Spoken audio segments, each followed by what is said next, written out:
जी, programme आप देख रहे हैं breaking barriers Alia Shah official YouTube channel पर। मैं हूं आपकी होस्ट आलिया। इस वक्त आपके सामने पेश करूंगी वर्ल्ड बैंक की साउथ एशिया रिपोर्ट पर एक एनालिसिस। वर्ल्ड बैंक की साउथ एशिया रिपोर्ट आ गई है, जिससे ये पता चलता है कि साउथ एशिया को इंडिया ने बचा लिया है।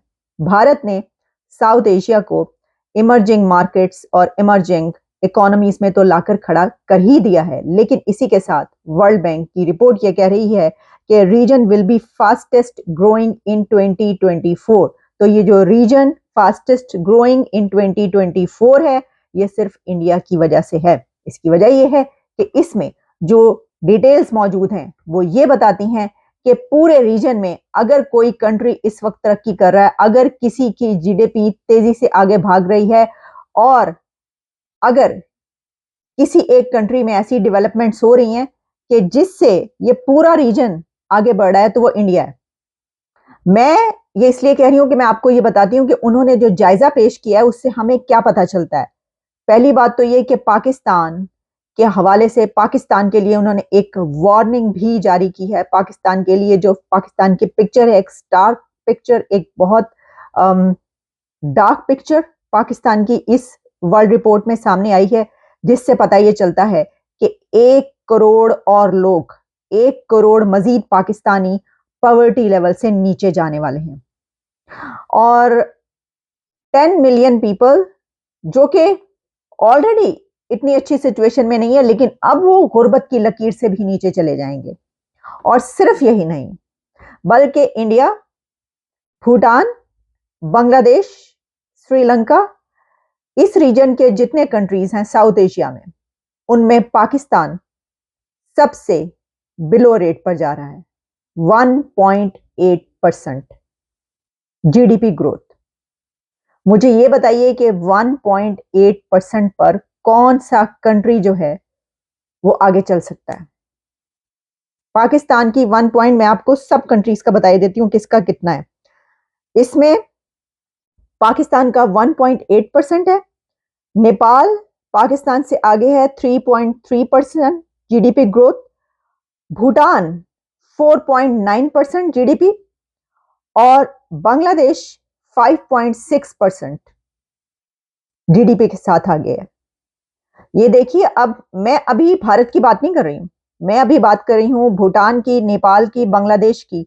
ये तीनों कंट्रीज पाकिस्तान से ना सिर्फ आगे हैं बल्कि कितना आगे हैं, 3.3%। नेपाल जिसके ऊपर बड़ा क्राइसिस था अभी कुछ दिन पहले, अभी भी उसकी सिचुएशन अच्छी नहीं है, उसका भी पाकिस्तान से कितने परसेंट ऊपर है। वो 3.3% पर है और पाकिस्तान 1.8% पर है।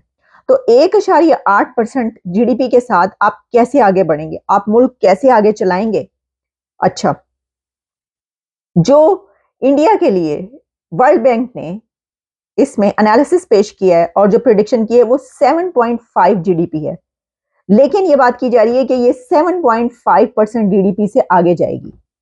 लेकिन भाई अगर आप 7.5% भी ले लें, हालांकि अभी जो कुछ दिन पहले की रिपोर्ट्स आई थी भारत की, वो 8.3 और 4% की आ रही थी, जो कि फाइनेंशियल इंस्टीट्यूशंस जो दुनिया के, उन्होंने जो रिपोर्ट जारी की। लेकिन अब जो वर्ल्ड बैंक की रिपोर्ट में सबसे आगे जो इस वक्त कंट्री है वो 7.5% है। तो आप बाकी सबकी जब जमा कर लेते हैं ना, ठीक है, जरा प्लस माइनस कर लें, आप भूटान, श्रीलंका, बांग्लादेश, नेपाल, पाकिस्तान, इन सबको आप प्लस कर लें तो आपको पता ये चलता है कि इन सब के बराबर, इन सब से ज्यादा जीडीपी जो है वो इंडिया की है।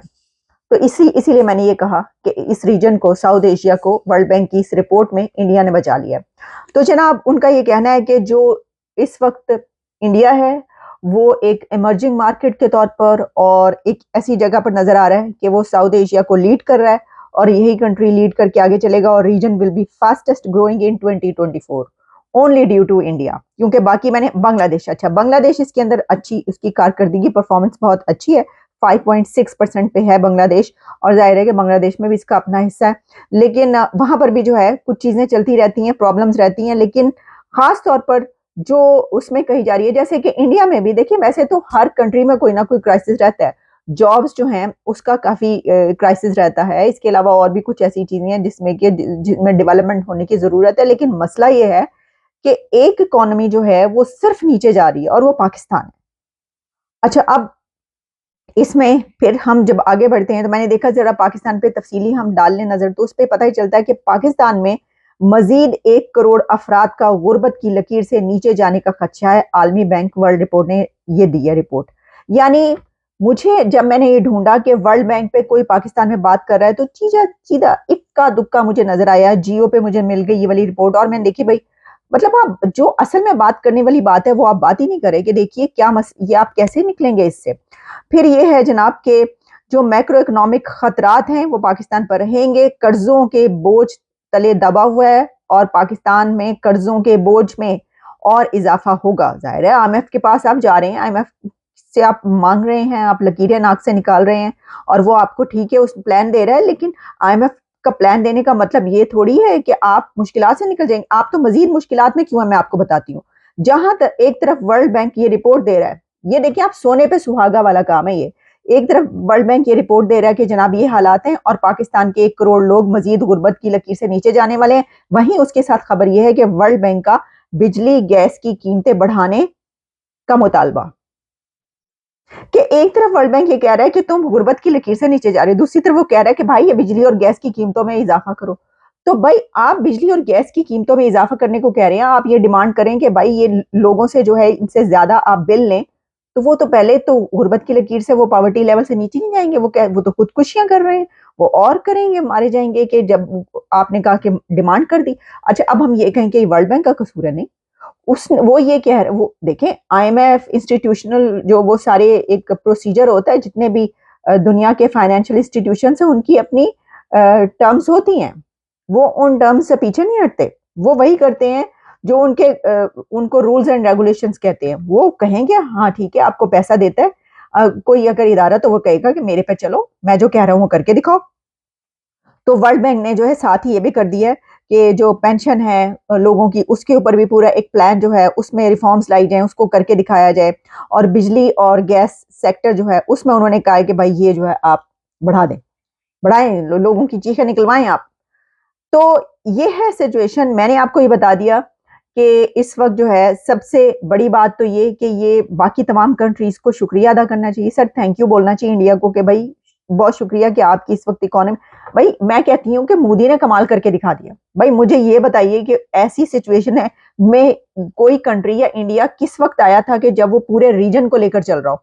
आप मुझे वो वक्त बता दें कि जिस वक्त भारत पूरे रीजन को लीड कर रहा हो और लेकर चल रहा हो, और अगर उसकी इकोनॉमी को कुछ हो जाए तो पूरा रीजन धड़ाम से नीचे आ जाएगा। ये कब हुआ था? तो ये जिस दौर में हो रहा है तो उसी दौर की हम बात करेंगे। तो भाई जालिमो मोदी जो है वो छा गया है और जो उसने कर दिखाया। वर्ल्ड बैंक ये कह रहा है कि ये जो सब कुछ हो रहा है इसमें जो नजर आ रहा है, मैं देख रही थी कि इसके ऊपर जो तज्जिए हो रहे थे, जो लोग बात कर रहे थे, एनालिसिस कर रहे थे, उसमें क्या बात की जा रही है, तो हर जगह पर ये नजर आ रहा था कि ये सारी जो साउथ एशिया की इमर्जिंग वो कहा जा रहा है और ये सस्टेन करेगी और fastest growing in 2024 south Asia को कहा जा रहा है ये होगा। इसकी सबसे बड़ी वजह यह है कि इंडिया की ग्रोथ और इंडिया की जो इस वक्त बहुत ही जबरदस्त किस्म की सिचुएशन है उसमें वो ये एक बेसिक रीजन है इसकी। अच्छा, अब मैं आपको ये भी बताऊं कि इसमें कुछ और बात भी की गई है और उसमें एक तो ये कि जो क्लाइमेट है उसके हवाले से साउथ एशिया को बड़ा धचका रहेगा और इस तरह की काफी वार्निंग्स हैं कि जिसमें हालात जो है वो खराब हो सकते हैं। आपको पता है इससे पहले भी सैलाब वैलाब आते, पाकिस्तान के लिए तो बहुत अच्छा है इसलिए कि पाकिस्तान तो कहेगा कि ठीक है, पहले भी जैसे कि सैलाब आया था उसके लिए मांगने शांगने चले गए बाहर, तो वो कहेंगे कि एक दफा फिर झोली फैला के उठ के भागे दौड़े चले जाएंगे, कहेंगे देखें भाई सैलाब तो वाकई आया था, तबाही तो बहुत बड़ी हुई थी, तो पैसे तो फिर पूरी दुनिया, वो जो एंटोनियो गुतेरेस गए थे पाकिस्तान तो वो इकट्ठे किए थे उन्होंने पैसे और कह कह के, तो फिर ऐसा ही कोई आता है तो जाहिर है कि दुनिया को देखना पड़ेगा कि भाई ये तो फिर ये तो अच्छा होगा फिर उसके लिए, लेकिन लोग तो बेचारे मारे जाते हैं। बहरहाल ये तो हम उस पे बात करें इस नुक्ते पे, अदरवाइज अगर आप देखें तो पूरी दुनिया में कोई भी कंट्री ऐसा नहीं होगा जो इस किस्म की जो तबाहियां हैं वो उसके ऊपर खुश हो। मैं देख रही थी अभी एक ताइवान में बहुत ही बड़ा जल्जला आया, भाई इतना ही खराब वो अर्थक्वेक वहां पर आया है, कहा जा रहा है कि तारीख का बहुत बुरा अर्थक्वेक वहां पे ताइवान में आया है और उसकी जो फुटेजेस वायरल हो रही हैं, सर चल रहा है। तो इस तरह की सिचुएशन जो है वो साउथ एशिया में कहीं पर भी हो सकता है। वर्ल्ड बैंक ने बांग्लादेश की भी तारीफ की है कि financial sector and fiscal policy reforms जो हैं वो बांग्लादेश को हेल्प करेंगी और जो उनकी एक सस्टेन स्ट्रॉन्ग ग्रोथ है उसमें उनकी पॉलिसीज का अमल दखल है। और उन्होंने पॉलिसीज ऐसी बनाई जिसमें हम देखते हैं कि उनकी तरक्की में उनकी कुछ इंडस्ट्री जो है बहुत बड़ा काम करती हैं। गारमेंट इंडस्ट्री उनकी पूरी दुनिया में उनके जो रेडीमेड गारमेंट्स हैं वो बन के जाते हैं, बल्कि दुनिया की बड़े बड़े ऐसे ब्रांड्स जो कि लोग बड़े शौक से लेकर पहनते हैं और उसमें वो मिलियंस में एक एक चीज जो है वो अवेलेबिलिटी उसकी होती है। वो इतने बड़े ब्रांड्स जो हैं वो भी गारमेंट्स कहाँ पर बांग्लादेश की में फैक्ट्रियां मौजूद है जहां पर बनाए जाते हैं। उसकी पूरी एक डॉक्यूमेंट्री मौजूद है जो कि उसमें काफी दिलचस्प, जिसमें उन्होंने ये बताया कि कैसे वहां पर बड़े ब्रांड्स के कपड़े आकर बनते हैं और लोग उन पे भरोसा करते हैं। सबसे बड़ी बात यह कि लोगों को पता है कि वो उसमें कोई हैंकी फैंकी नहीं करेंगे, कोई इसके अंदर वो धोखा नहीं करेंगे। तो धोखा जहां पर होगा पता होगा, जैसे कि आपको पता ही है कि पाकिस्तान में तो जो भी वो इस तरह के वो आता है वो कहते हैं जी पहले ये इतनी रिश्वत दें, इसके ऊपर इतना पैसा 10% ये ले लेता है, 20% वो ले लेता है, 50% वो ले लेता है, बाकी कोई 30-40% बेचारा जो काम करने आता है उसको मिल जाता है। तो वो कहते हैं कि इससे बेहतर है नेक्स्ट टाइम काम ना ही करो। तो ये है सिचुएशन। और उसमें मैंने एक सवाल जो उठाया मैं वही उठाऊंगी कि एक तो पाकिस्तान को जो है इस वक्त ये चाहिए कि वो फौरी तौर पर पाकिस्तान इंडिया से राब्ता करे और इंडिया को कहे कि भाई जो होना था हम उसके लिए माफी के खातिरदार हैं, पहले जो कुछ हुआ उसको भूल जाते हैं और अब मिलकर जो है आगे बढ़ते हैं, तरक्की करते हैं। अगर आपने ये स्टेप अब ना उठाया, जो कि आगे चलकर आपको उठाना ही पड़ेगा, आपको ये करना ही पड़ेगा, कब करना पड़ेगा आपको वक्त बता देगा, लेकिन अगर आपने अभी ये ना किया तो आप याद रखिएगा कि ये जो 1% पे कोई कंट्री नहीं चल सकता। 1% जीडीपी के पे कौन सा कंट्री मुझे बताएं पूरी दुनिया में चल सकता है? 1.8% पूरे रीजन में, इतनी कम, सबसे कम, और वो भी 1% पर। आपसे ऊपर जो है वो नेपाल है, उसकी भी 3 पॉइंट समथिंग है और आपकी 1.8 है।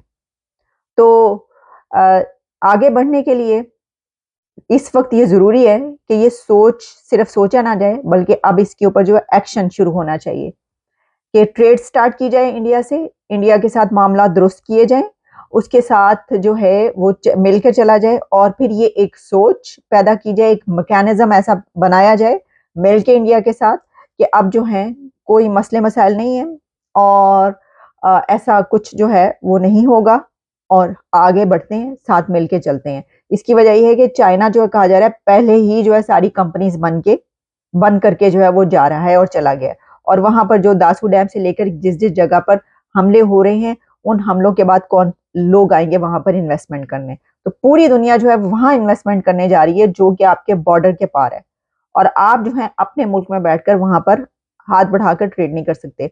तो खैर वो तो करना भी नहीं चाहते, लेकिन इसके बावजूद ये आपको करना पड़ेगा, जल्द या बदीर, आपकी मर्जी, आप जिस वक्त करना चाहें। इजाजत दीजिए, दोबारा आपसे बात होती है।